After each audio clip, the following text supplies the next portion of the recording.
Hello everybody, Chris Profi, Musically Obsessed. I'm going to start a new series today, and this is going to be entitled The Greatest Heavy Metal Albums of All Time. And throughout this series, I'm going to show you, as the title states, some of what I feel are the greatest heavy metal albums from one of the most exciting genres in music, and that is hard rock and heavy metal.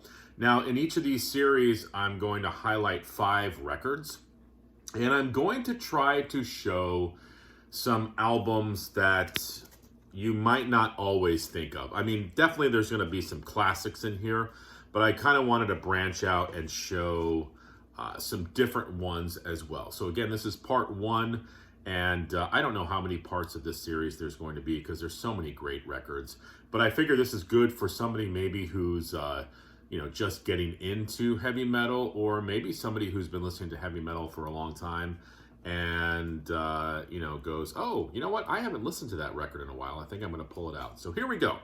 Let's start off with this beast. From 1980, Black Sabbath's album, Heaven and Hell. Now, this, of course, was the album that first featured Ronnie James Dio on vocals. And, by this time, Ozzy had left. The whole Ozzy era was kaput. It was sort of, tired and, run its course. Ronnie James Dio came in and ignited Black Sabbath once again.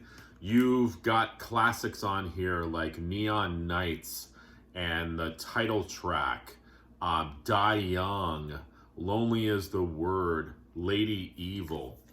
Black Sabbath became a different band. I feel that Tony Iommi's riffs changed a little bit. They became more majestic.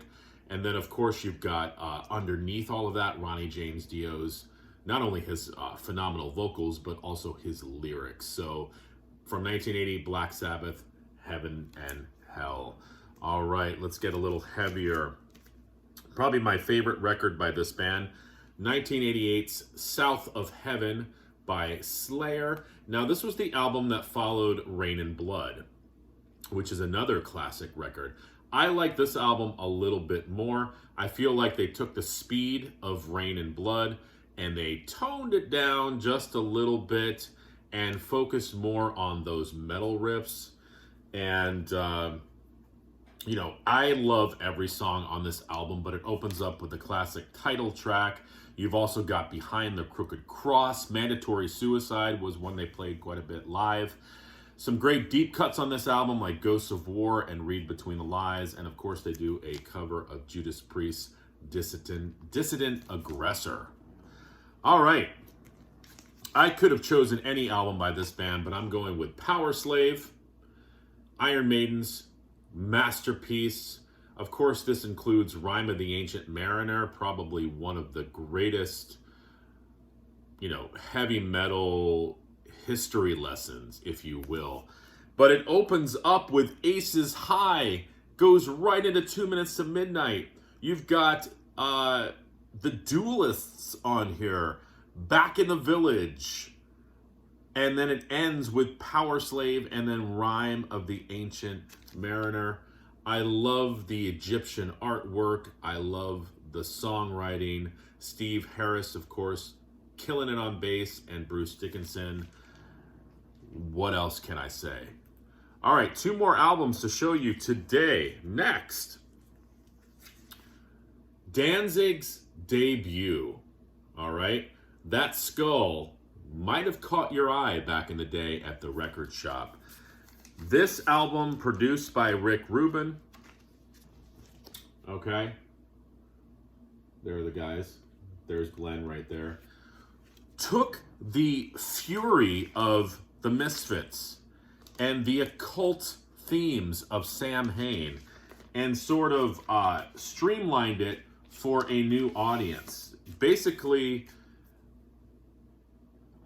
they took, like I said, those elements and kind of filtered it through that Rick Rubin lens, sort of giving it a AC/DC vibe, if you will, but, just a little bit of AC/DC in there. You've got that Danzig magic as well, but this has, Twist of Cain on it. This has Mother, She Rides, just every song. It's got, I like, what I like about this album too is it's got a theme to it, sonically and lyrically. And, a lot of people, even myself, would maybe say the second record is a little bit better, but you can't deny the power of the first Danzig record. And I'm going to end with one of the stalwarts of thrash metal, and that would be Metallica, their 1983 debut, Kill 'Em All. I looked at the date on this. I was like, wow, 1983. That's pretty amazing because the genre of thrash was pretty much still in its infancy. And then Metallica drops this banger. Hit the Lights, The Four Horsemen, Motor Breath, Jump in the Fire, Anesthesia, Whiplash, Phantom Lord, No Remorse, Seek and Destroy, Metal Militia. It reads as a greatest hits. So I know you guys know this record. Pull it out and listen to it again today. So there we go. Part 1, 5 albums of the greatest heavy metal albums of all time. All right, stay tuned for the next episode. Bye, everyone.